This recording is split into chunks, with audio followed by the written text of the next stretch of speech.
Está no ar mais um Linkados na Área, em Casa, um programa de entrevistas feito por nós, alunos de jornalismo da SPM São Paulo.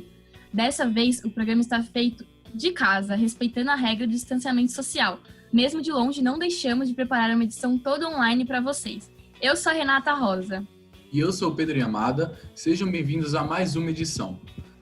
O convidado de hoje é pesquisador sênior do Instituto Nacional de Pesquisas Espaciais do Brasil, o INPE, e ele é um engenheiro agrônomo que pesquisa mudanças climáticas e os impactos. Ele se formou pela Universidade de São Paulo, é mestre em agronomia e doutor em ciências também pela USP. Ele, além de se especializar e fazer pós-doutorado em Stable Slope Ecology em Utah, nos Estados Unidos, se especializou em School of Fisheries em Washington, também nos Estados Unidos. Agora está trabalhando em um projeto sobre a transição da sustentabilidade, entre outros aspectos ligados à natureza. Aqui, nessa nova edição do programa via webconferência, temos o prazer de conversar com o pesquisador, professor Dr. Jean Ometo. Muito obrigada pela sua participação. Eu que agradeço o convite, Renato e Pedro. Agora roda a vinheta, que daqui a pouco temos mais Jean, Pierre e meio ambiente na quarentena.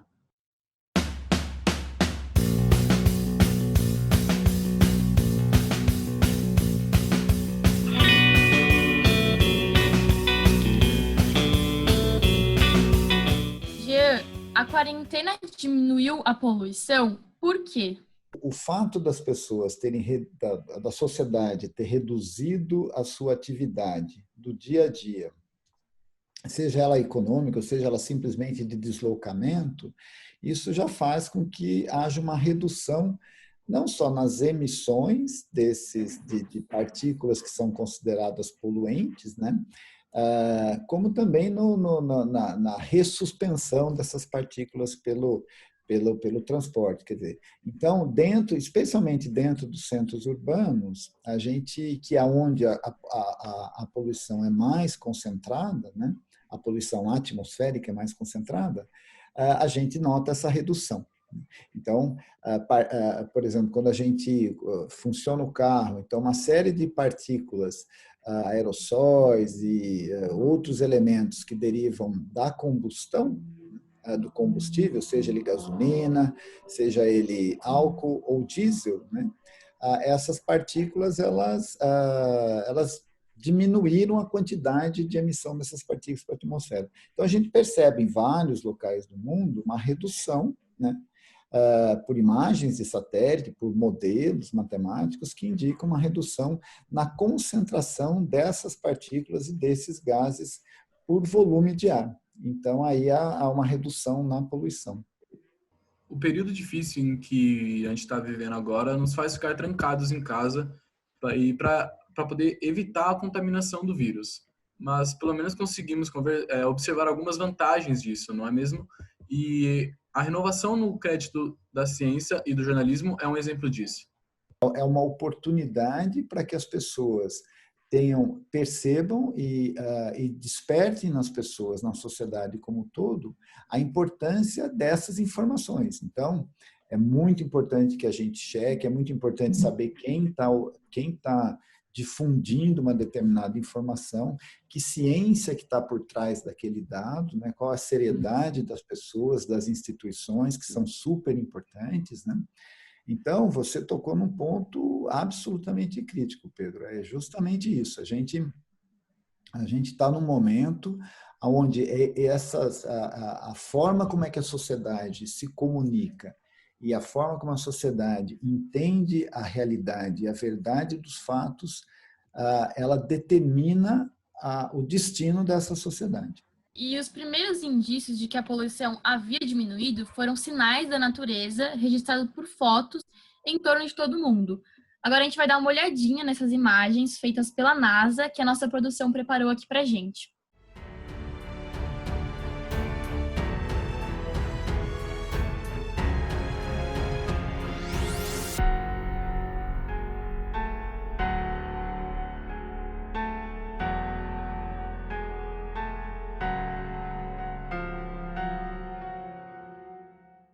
Os maiores poluentes do mundo são o óxido de nitrogênio e o enxofre emitidos na queima industrial. A China, por exemplo, teve uma diminuição de 25% na emissão de dióxido de carbono, o que equivale a 6% da emissão mundial. Vamos olhar agora o VT, que mostra imagens do antes e depois de lugares famosos pelo mundo.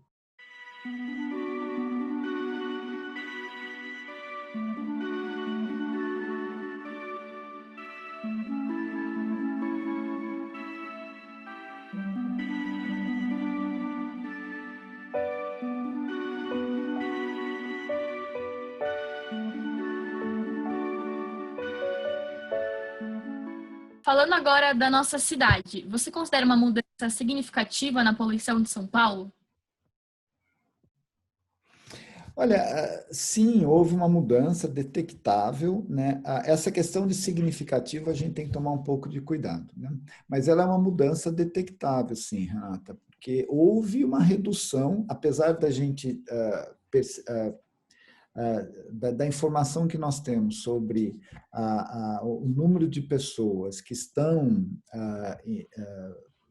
em casa, né? Estão em distanciamento social, né?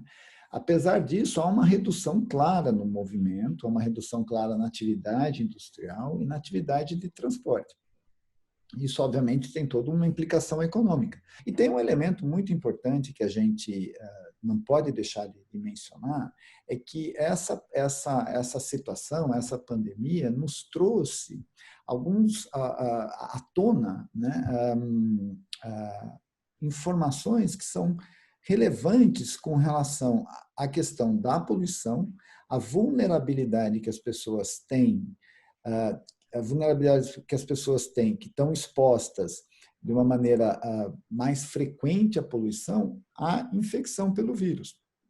Então, as pessoas são mais vulneráveis, as pessoas que estão expostas à poluição são mais vulneráveis. E aí tem toda a questão de desigualdade social, onde que as pessoas, na realidade, estão mais expostas, né? Então, esse elemento todo faz a gente nos leva a pensar um aspecto que é bastante relevante nesse momento, o quanto que o homem pode interferir no meio. E sim, a gente pode interferir significativamente no meio, seja ela nas questões de mudança do clima, que a gente vem discutindo há muito tempo, seja ela nas questões de poluição atmosférica, né? Seja ela na questão da propagação do vírus. Então, o homem, sim, o homem como espécie, né, como a humanidade, sim, é um vetor de transformação. Então, todo esse contexto da pandemia do Covid-19, ele deve provocar, ou deveria provocar na sociedade, uma revisita nos preceitos, nos conceitos e como é que a sociedade interage com o meio. E como você acha que vai ficar essa questão quando o isolamento acabar e as pessoas voltarem a circular nas ruas e principalmente quando os carros voltarem a circularem nas ruas? Pedro, o que a gente imagina que aconteça é que é como água represada, né? Então, quando você abre a comporta, você tem uma quantidade de água muito grande que sai, né? Então, a gente imagina que vai haver um aumento significativo na movimentação, por uma série de razões, né? Até pelas pessoas ter a necessidade de sair, de se comunicar, de se relacionar. Então, isso deve acontecer, mas o que a gente espera, né, é que esse momento seja um momento de revisita. Então, como as pessoas conseguem repensar seu modo de viver no dia a dia, como as pessoas conseguem repensar a sua forma de se transportar, de se comunicar, ou de tocar, ou de consumir na vida do dia a dia. Então, esses assim, são elementos de mais longo prazo, né?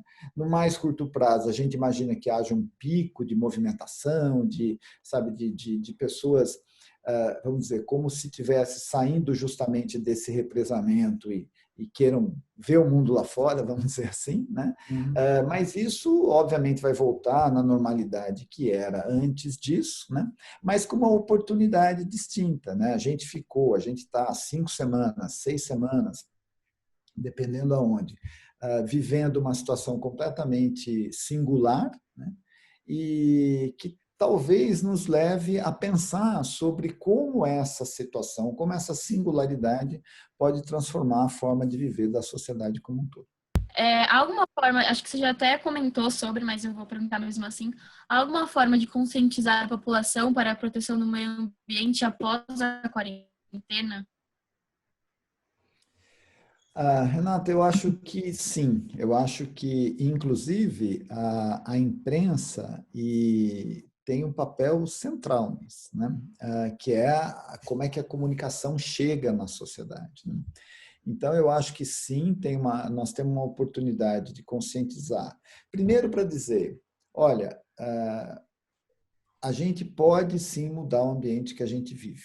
De que forma? Se a gente parar de andar de carro e parar de ter produção industrial, a gente diminui poluição, como a gente está vendo no mundo inteiro, e isso é dado. Tal. Agora, isso obviamente tem uma consequência econômica.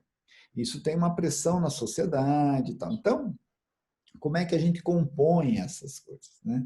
Como é que a gente repensa a nossa relação com o meio ambiente, no sentido dessa percepção de que a gente sim pode mudar em ações locais e individuais, né? A gente pode mudar o meio, e eu acho que é por aí o discurso, né? Então, as pessoas sim, individualmente podem mudar, as pessoas coletivamente, a sociedade pode atuar de uma maneira a mudar a relação com o meio. Então, eu acho que essa é a responsabilidade da sociedade, né? São lições que esse momento que a gente está vivendo, que é um momento dramático, né? Que é um momento onde pessoas queridas, onde pessoas conhecidas ou não, estão passando por momentos muito difíceis e algumas perdendo a vida. Então, é um momento dramático que as pessoas têm que olhar para dentro e se repensar em como é que elas se relacionam com a sociedade, obviamente, mas também com o meio ambiente. E falando um pouco já sobre o futuro, em quais circunstâncias as mudanças climáticas podem acabar com o mundo e quais são os estudos que estão sendo feitos sobre esses impactos climáticos? Uhum. Pedro, assim, obviamente tem muito estudo feito, né? Quando a gente olha para o futuro, a gente tem que é um exercício que tem que ser um exercício muito sério, um exercício fundamentado na melhor ciência que existe, e esse olhar para o futuro, ele está calcado, ele está baseado no que a gente vive agora, num diagnóstico que a gente faz hoje, e do que a gente viveu e nos trouxe a isso. Né? Então, aí, com esses elementos, a gente olha para o futuro. Né? Mudança climática vai acabar com o mundo? Não vai. Não vai acabar com o planeta. Né? O que a mudança climática vai fazer e já está fazendo é mudar o padrão climático que a gente está acostumado. Então, toda a característica climática do planeta vai mudar e está mudando. A questão é que essa mudança, ela impacta sim a natureza, impacta sim os ecossistemas, impacta sim o ser humano. Houve, há uns anos atrás, uma onda de calor na Europa que muitas pessoas de idade morreram, né? Porque tem uma resistência, tem uma vulnerabilidade maior a uma temperatura mais alta. Então, nós estamos sim caminhando para um padrão de planeta, para um padrão climático distinto nesse planeta do que o padrão climático que a gente conheceu como sociedade moderna. Agora, vamos falar um pouco dos veículos. Por que ocorre a concentração do dióxido de nitrogênio, NO2, em São Paulo, e como que isso afeta a nossa saúde?